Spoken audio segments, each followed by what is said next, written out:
Y'all, it's your girl Ashley, and you're listening to Sex with Ashley podcast, where we talk about pleasure, sex, relationships, and how to feel confident in your body without the shame. If you're ready for real talk with real tools, you're in the right place. Now let's get into it.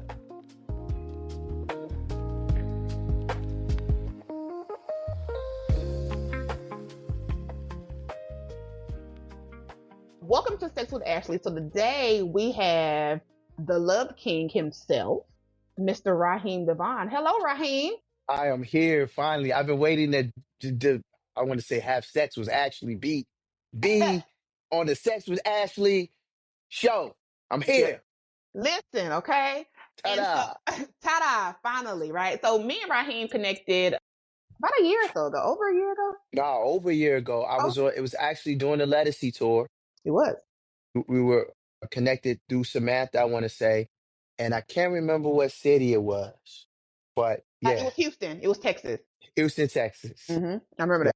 It was Texas, and we connected there. And then I interviewed you this year for Essence Festival. Essence Festival. Yeah. Yeah.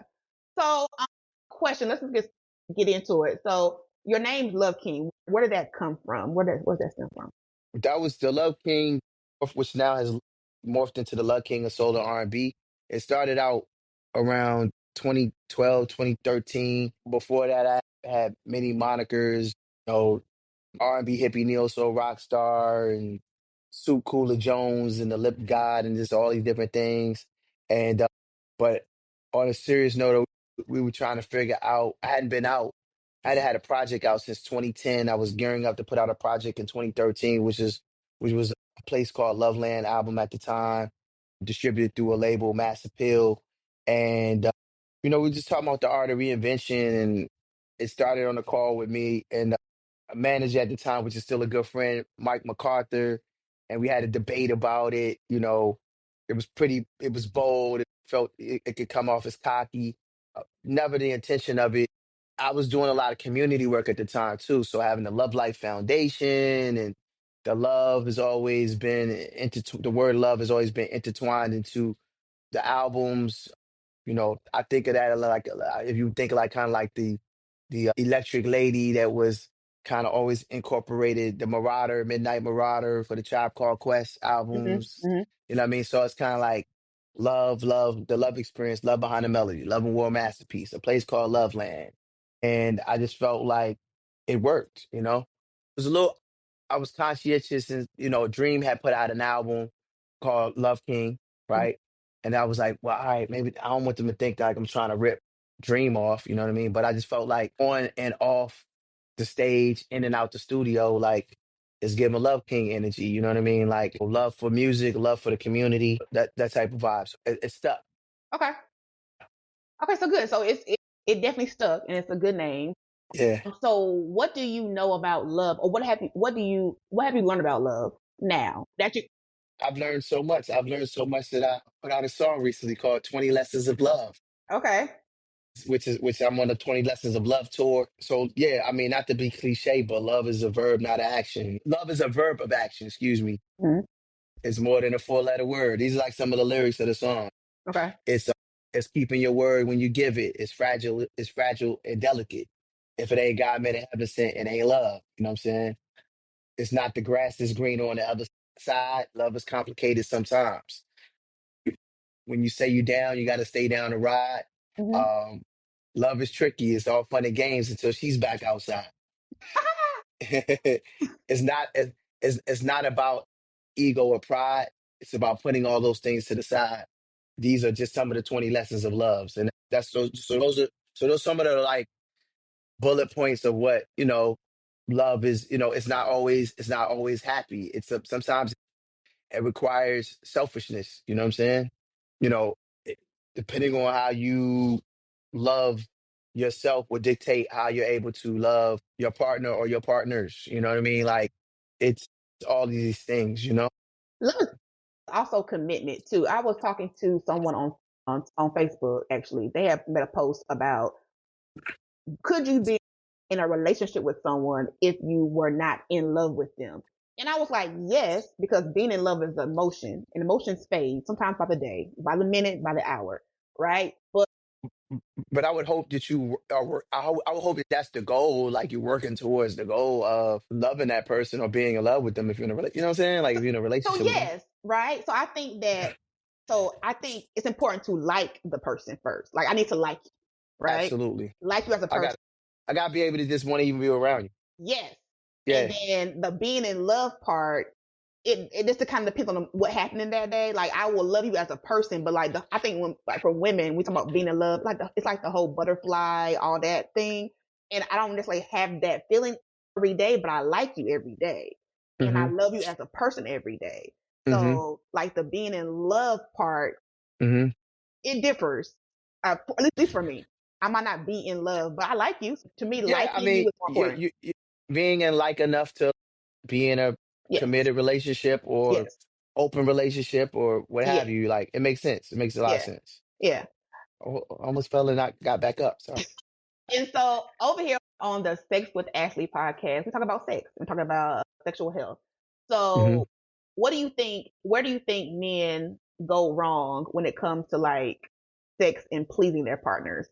I think when it comes to I think when it comes to sex and intimacy, you only have two types of partners. You got givers and takers. Okay. So a pleaser and a receiver. You know what I Okay. mean? So a lot of times, I think as men, we can be so blinded by the exhibition of sport in some cases, of the conquering of the woman, or I got it, Okay. or self pleasure that you can lose sight. And for me in particular, like when it comes to intimacy, which I said on like my first album, the greatest pleasure is giving pleasure. Something to the effect of that. Like Mm-hmm.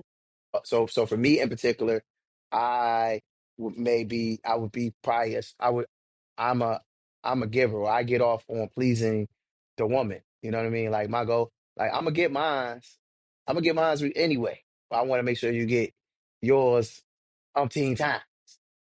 You know what I mean? Like so I think that, and I mean I don't think you could just kind of limit that to just men, there's some 2 minute sisters out there.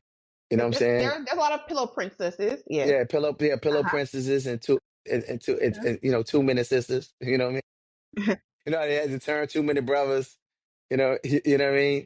But yeah, I mean, but even with that, intimacy is being Raheem at half a century is a lot different than Raheem at Mm-hmm. a half a century. You know what I'm saying? Mm-hmm. So I understand it all differently now. You know what I mean? And knowing that it's not just about it's a spiritual connection. It's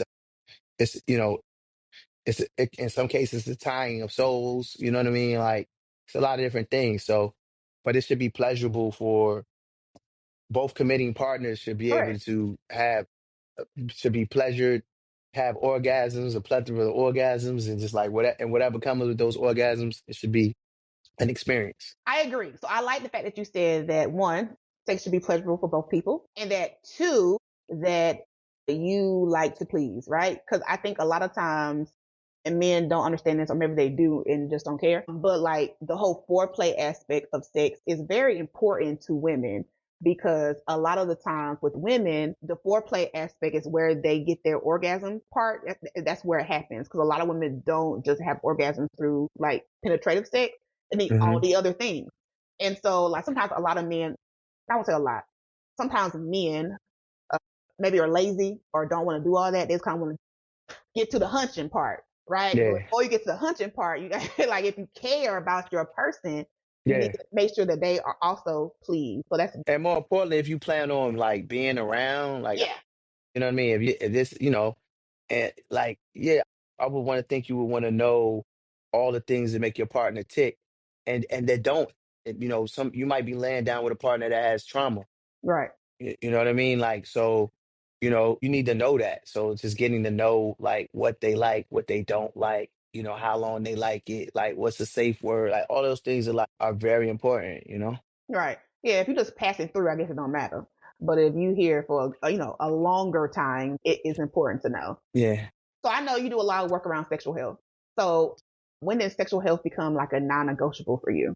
I think it's always been a non-negotiable. You know what I Okay. mean? Like, I think, again, I'm a little older now, so looking back on my life, there's definitely times I put my that I can say that, oh man, I put my life at risk.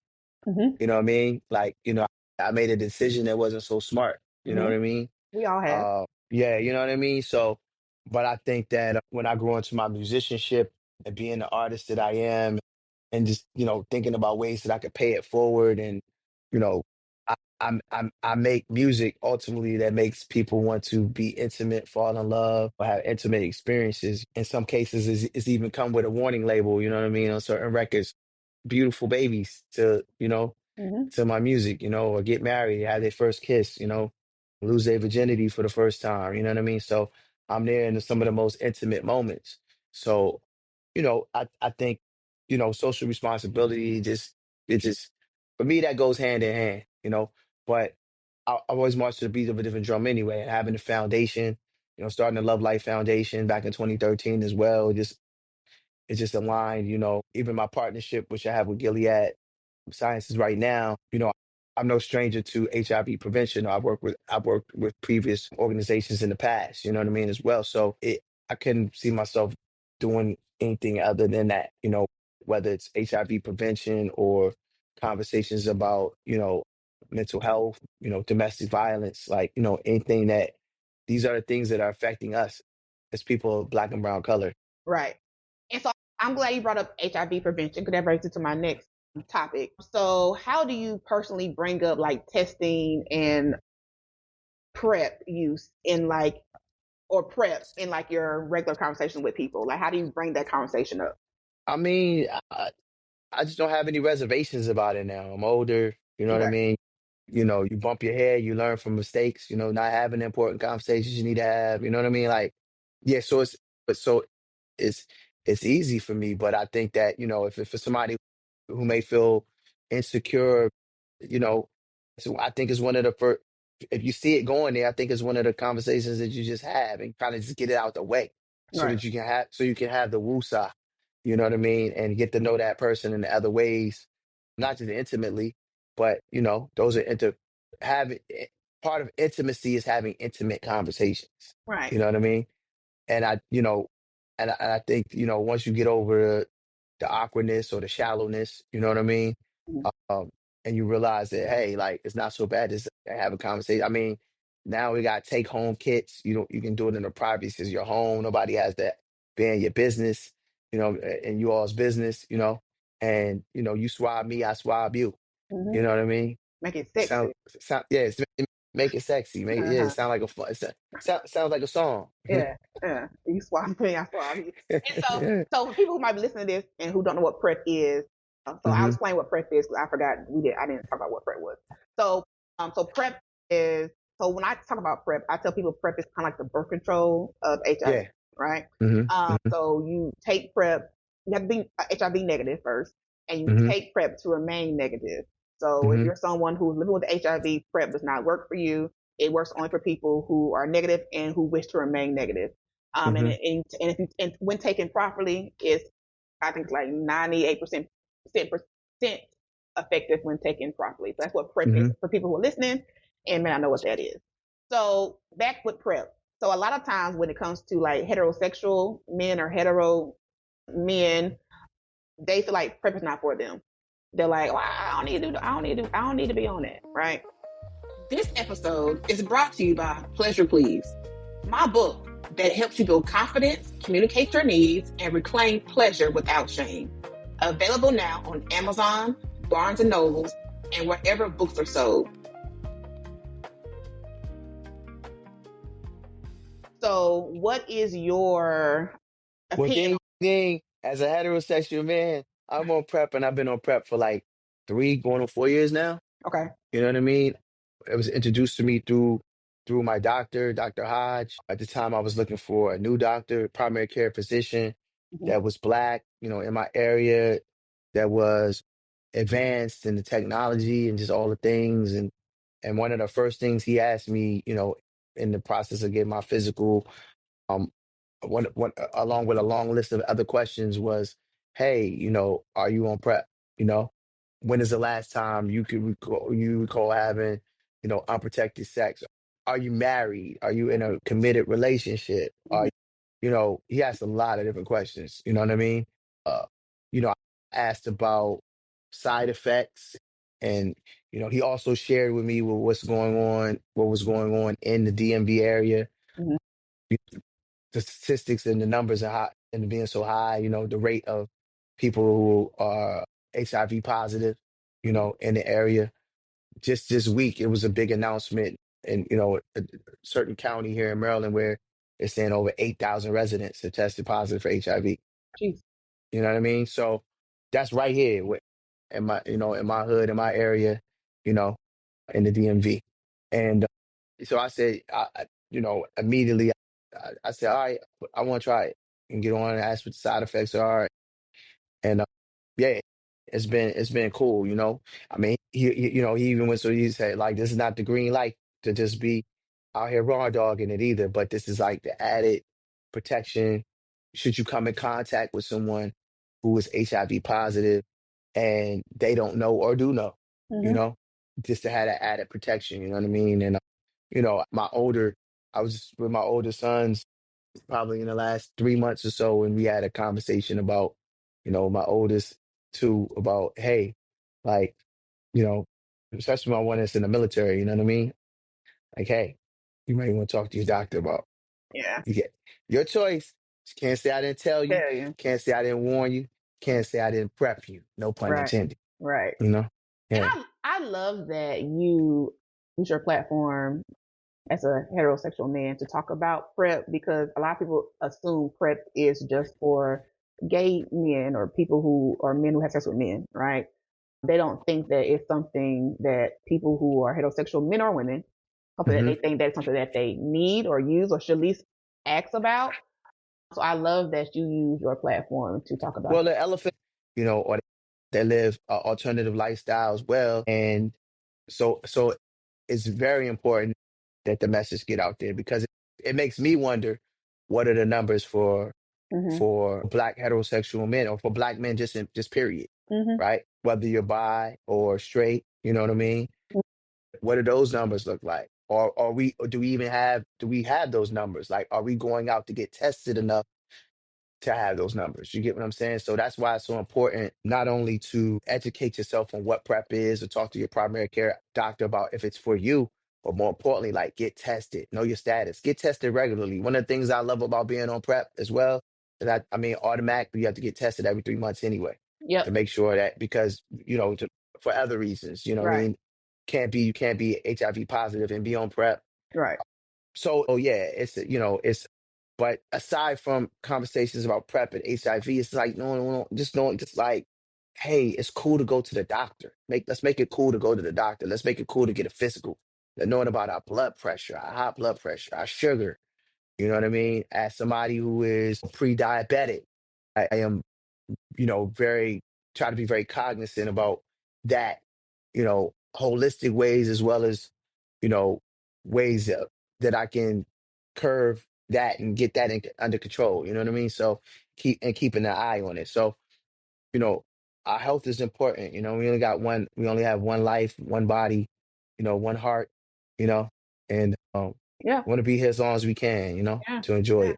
And like something that you said, like a lot of times black men, well, at least in like the older generations, like my father's generation and grandfather, Hmm. they didn't go to the doctor.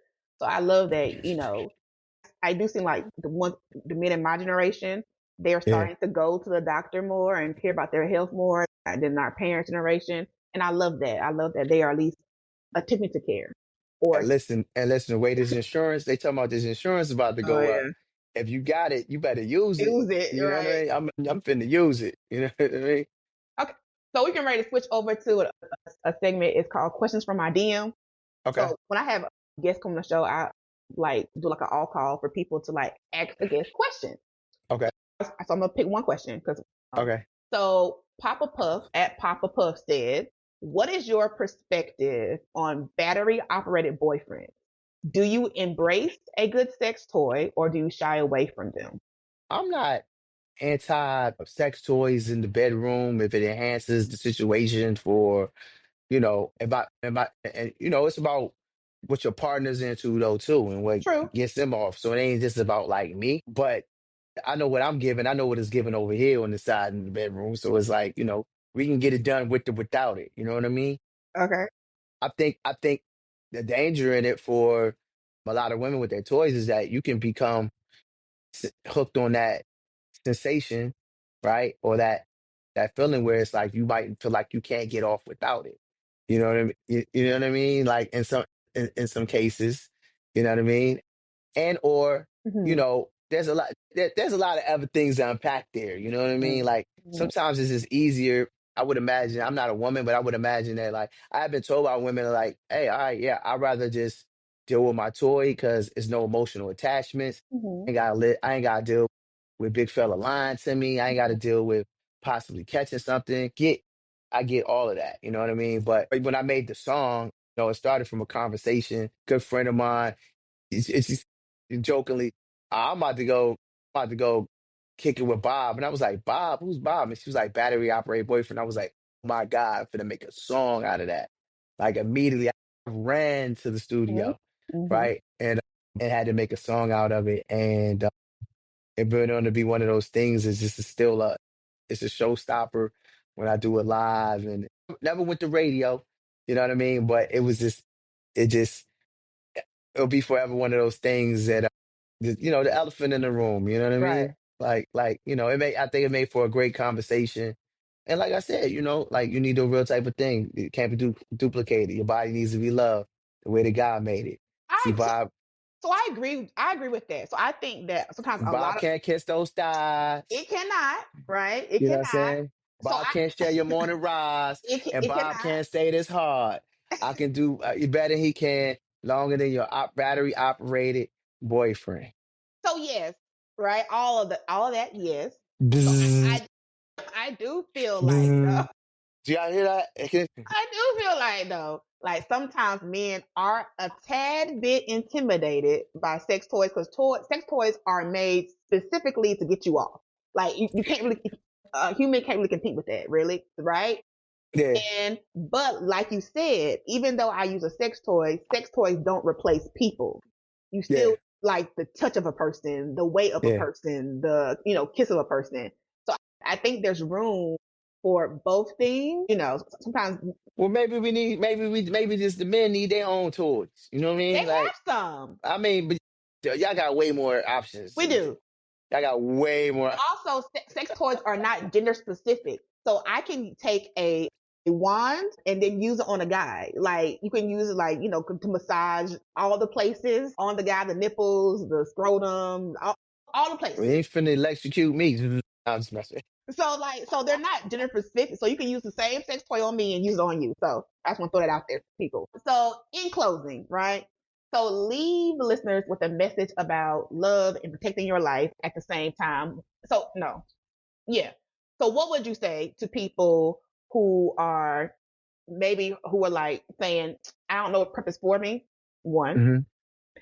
And then two, tell people about what you have coming up. Like I know you're on tour I, and all those things. I would say, as it relates to HIV and what's happening right now in this country Mm-hmm. and on the planet, Mm-hmm. um, get tested, know your Okay. status, Okay. get, get comfortable about having the uncomfortable conversations that need to be had, Mm-hmm. right? Mm-hmm. Um, um, don't listen to the noise. Mm-hmm. Talk to your primary care physician. Mm-hmm. See if PrEP is for you. Mm-hmm. HIV is not a you epidemic. It's not, doesn't care, whether you are 5'7", what I mean, black or brown, straight, heterosexual. Uh, it doesn't care about any of that. We're all HIV possible. We are. The biggest danger is just like the stigmas or being ignorant, you know, you know what I mean, to certain things, or regurgitating and repeating something that you heard someone else say, Yes. right? You know what I mean? Like, and now too with like Chat GBT and that type of thing, you can, You can research things like you know what I mean? Like the search engine is a search engine for a reason to do Yes. the research. But Yes. talk to your primary care doctor and see if it's for you. You know what I mean? Of course, you can abstain completely too. You know what I'm saying? Okay. You know what I mean? So, but do what works for you. Be safe doing it. Be as safe as you can be doing it. You know, as far as like some of the cool things that I have coming up, I'm looking forward to prayerfully to continue my partnership with Gilead. It's been incredible. It's been an incredible ride. Like the last, 2 years going into 2026. I'm looking forward to doing more work with them. Couldn't think of a better partner to have to do HIV prevention with and have these conversations. Of course, we just had World AIDS Day. Mhm. You know what I mean? So we continue to have the conversations. Hopefully, we'll see a period in life or a time where we won't have to talk about HIV because it'll be Yeah. completely gone, right? Hopefully. Uh, I'm looking forward to touring, doing more touring. I'm currently on the 20 Lessons of Love tour right now. I'll be coming to Atlanta the first week of Atlanta. I'll be in Chicago the last week of the year. I'm spending New Year's Eve here in the Washington, D.C. area. Got big concert. First show just sold out. I think they're about to add a second show. Good.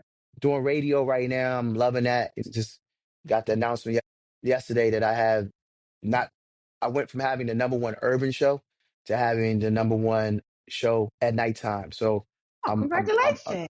I'm tied number one with contemporary Christian radio right now. Okay. So yeah, so shout out to my PD. He said we doing Melvin Lindsay numbers right now. So which was just like great to hear. Uh, so I hope to expand to doing syndication at some point. But I'm enjoying like riding the wave, doing radio, still touring. New music is on the way. It just dropped 3 new singles. You, the 20-year anniversary single pack, which is out now. Okay. Check out that Quiet Storm mix version of You. We'll be going for radio ads at the top of the year on that, and 20 Lessons of Love, which is a new single as well. And I dropped a single for Kwanzaa, Christmas, Hanukkah, whatever it is that you celebrate. It's called Snowed In. So it's the perfect pre-prep, have a conversation, home test kit. It's a home test kit. All these records are home test kit records, boys and girls. Hold They're a home test kit. I make home test kit R&B slow home, jams, home okay? test So kit. get you a home test kit, right? And then yeah, all right. But yeah, so 3 new singles that out I dropped, during November. A lot of great music on the way. Check out Granite, When Butterflies Become Unicorns. I got Brendolyn, Sweet Brown Enigma on the way in the new year, sometime in 2026.